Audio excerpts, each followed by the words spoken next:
Developing is hard. It's hard because you keep spending. There's a lot of uncertainty. The payout and the result and the positive outcome is years from now. I'm still enjoying the process. It's still a little bit of a rock and roll, and I've gotten more gray hair over the last year, and that's also maybe due to some other reasons, and that's okay. There keeps being surprises, and you just have to find a way to overcome it. And deep down, it's not that I'm not worried. I know we're going to find a solution. The city wants this building. We want this building. We've all worked on it. We will find a solution. I just don't know how quickly. I just don't know what it's going to look like. And that's the message that I want to share and communicate with you, is the perseverance. In life and in real estate investing, whether you're doing development or some optimization or some short-term rental, you keep having obstacles. You keep having difficult situations. You just need to overcome them.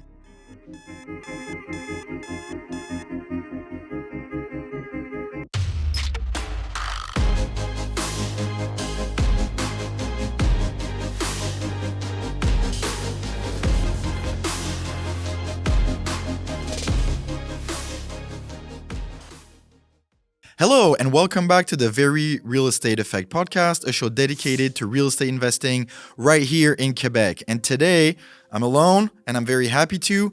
I want to share with you some of the things that have been happening and where we're at on some projects. And I got a big learning experience about 2 weeks ago and just thought it'd be important to share it so you don't make the same mistake. So as usual, thank you for following us. Subscribe to the show. Share this episode with a friend who could benefit from this conversation. Today's going to be about development, land development. As you know, I'm doing a project in Saint Jerome in the downtown part where we're building an underground parking, 5,000 square feet of commercial and 16 residential units. And it's been quite the experience. And I wanted to learn development, graduated from optimization and from renovations and other type of projects. I really wanted to do a ground up. And so last year we bought some land. I've done quite a few episodes about the whole project. So I invite you to go back in the past, listen to those episodes. But so here we are, because I want to give an update and I want to share with you what happened, the impact that it has on the project, and what does that mean and how I lived it and stuff. Because we talk a lot about real estate investing and the numbers and this and that, but there's also the human aspect. And sometimes emotionally it's a roller coaster and I try to detach myself, but just the reality is that I'm human, and sometimes it's tough, and sometimes I get really excited, and sometimes I find it really difficult. So that's what I wanted to share about. So we finished all the plans. We got our permit from the city. We're good. We can build. We finalized our plans for construction and for bid. So now we have the whole package, and our contractor is sending out to subs. So the plumbing, the electrician, the masonry, the excavation, the foundation, the piling. I think there's about 22 different categories of bids, and then we have about 240, I think, companies that we're getting bids from. So I am very happy to be working with Devlor, who's the contractor, because they're handling that process. Now, in order to prepare for the construction, we had to have a meeting with Hydro-Québec, because we need to bring power into the building. We need 600 amps because we have the residential portion, we have the commercial, and for the commercial, we don't really know yet what it's going to be used for, but we need to have all of our doors open. So we need to have the max number of amperage that we can get into the building.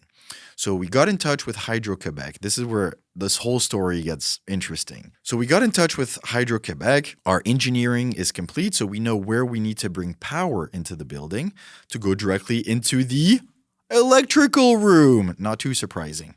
Anyway, so we're working on that situation, and then we also need to do faire une demande de sécurisation. So it's when you require that they protect the cables, because during the construction, there's going to be trucks, there's going to be heavy equipment, there's going to be a crane, there's going to be all that. And so you've probably seen it on the road before, like on the Hydro-Québec lines, they put this like orange little flap so that it protects the wires, basically. So we have a meeting on site with two representatives of Hydro-Québec and our Stéphane, our director of construction, to talk about electricity coming into the building.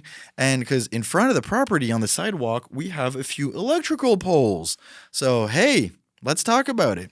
So we go on site, And we actually, all of us realize that even though we're planning the construction to start this fall. And so now we're in the summer. And, first of all, they say it's great that you guys start so early because so many projects, they literally call us the day where they start the excavation, and then it causes all sorts of problems. So congrats to you for starting this planning stage so early. So we're happy with it.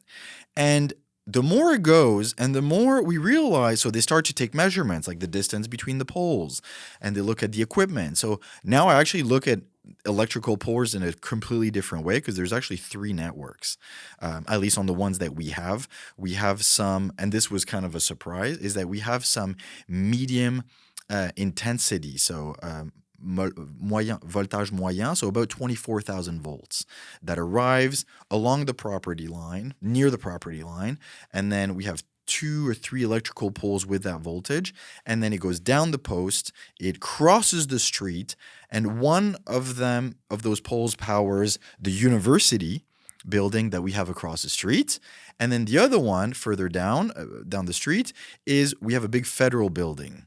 For those who know Saint Jerome, you know where it is on La Belle Street. Anyways, and the Hydro-Québec is looking at it and say, oh boy, we're going to have a problem because those lines cannot be protected.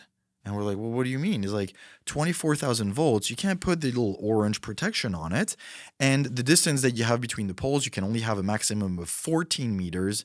We have 17 meters. So with le balancement, so when the cables rock and this and that, basically, like they can't be protected. And again, I am not an electrician. I am not a professional at all this. I'm just learning that electrical portion. And I'm giving you the best I can with my knowledge, but again, like I am not a professional electrician. So anyways, so here we are with Hydro-Québec, and they say, and oh wow, well this is tricky because this power line in medium tension powers the university and the federal building, and it's very difficult to move. So ideally, it would need to be buried. So I'm like, okay, well, bury it. It's like, well, no, that's not. That you can request, but the thing is that it's whoever requests that pays. So I'm just like, well, whoa, what do you mean? He's like, well, for electrical poles like that, a ballpark is like 50 to 100K per pole. So I'm floored at this point. I'm floored for 2 reasons. Number one, for the possible cost, and for the time it could take. Because we're like, oh, the 117 that crosses Saint Jerome in La Belle, on Rue La Belle, is actually a pretty important street, provincial wise. And if we need to do some work to bury, we need the authorization from the Ministry of Transportation. Another layer of complication. And he's saying, and just this process sometimes takes up to 6 months for them to validate to Hydro-Québec that it's okay to do that work. So that's number one. Number two, the way the building has been designed is perfectly conforms with obviously rules and regulations, codes and everything, and the distance that we need to be from those cables, which is 3 meters. So we're conforming once the building has been built. It's just that the difficulty is the execution. To actually build a building, we need to come within less than 3 meters of those cables because we need to do some masonry. We're going to need to do some scaffolding. And technically, we can't.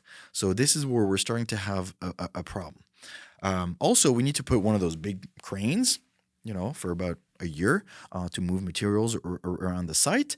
And they're going to need to go above the lines, and that's problematic. So that's another layer of complication. And where it really, impacted me and my morale started to sink was saying, well, for work like this, if it needs to be buried, it could literally take about 2 years and cost a couple of $100,000. Which, as you know, this project is already difficult because we have an unstable land. So it's flat and then it goes fairly steep. It's between the road and the river. We have some contamination and that we knew about it. And it's at excavation time. We're going to need to remove soil, do some ongoing tests. There's a whole procedure to respect. And now we actually have a difficulty just getting proper access to the land. for the execution, again, for the build, because we need to do some pilings, the big machine that either like hits with a gigantic hammer, or you can also do some screwed pilings, which we may need to do. And we literally need to do pilings below the electrical lines. And those machines are quite big. There's about 5 of them in Quebec for the size that we need.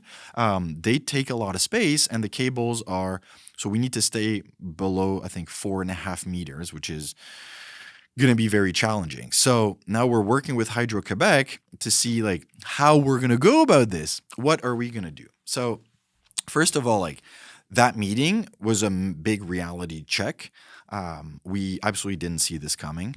We didn't know it was going to be that complicated. We just thought, we'll have a meeting. We'll see where we bring in the power, on the side or in front. We have an electrical room. It just needs to go directly into there, 600 amps. All this is pretty standard.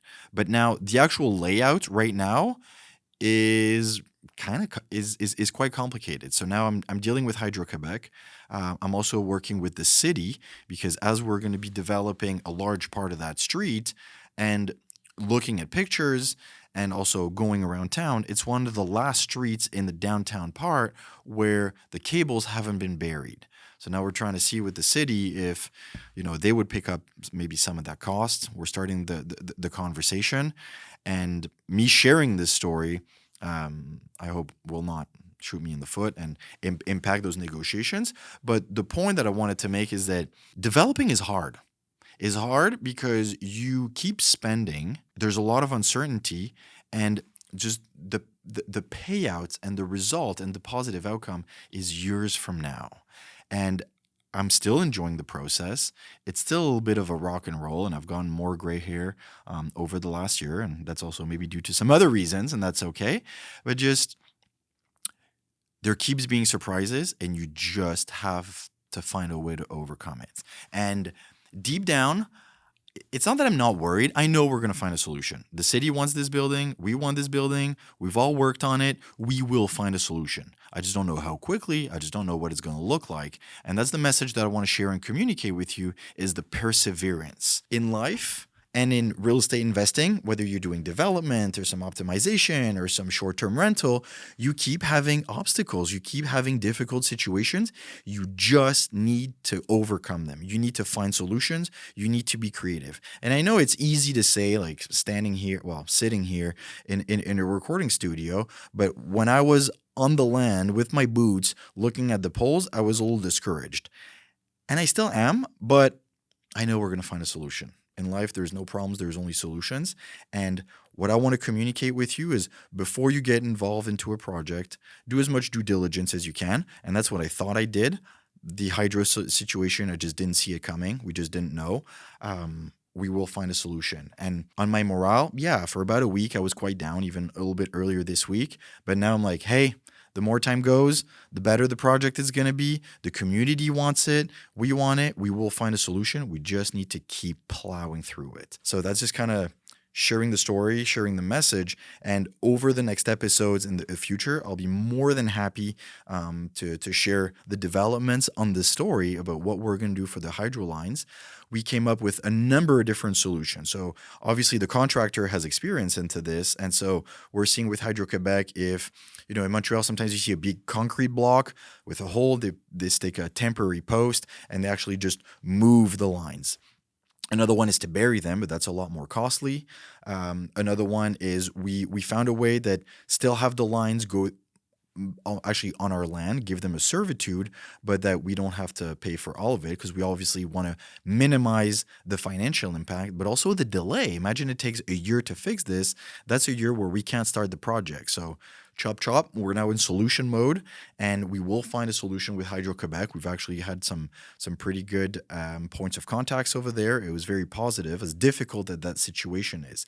And that's another takeaway, is that regardless of how difficult the situation is, nothing justifies from not being nice and polite to these people because they want to find a solution just like you do. There's no point of going over there to insult the rep from Hydro-Québec. He's got nothing to do with it. And actually, that's counterproductive. And so people do business with people they like. And so the easier we are to work with, I believe the faster and the best the solution will be. So in any of the dealings that you have right now in your business, in your undertaking, be pleasant to work with. It's very simple. Just do it. So there you go. That was the story. I'll let you know how it goes, what we do about it. The goal is still to start the construction this fall. We'll see what happens. Until then, keep making some offers, keep researching your network, follow us on social media, Monsaxel, Monsaxel on Instagram, and on Facebook, it's Real Estate Effect. I hope to see you there, and please share your situations, share some of the questions that you may have. I will gladly address them on the podcast. Thank you very much. I'll talk to you next week. Bye-bye.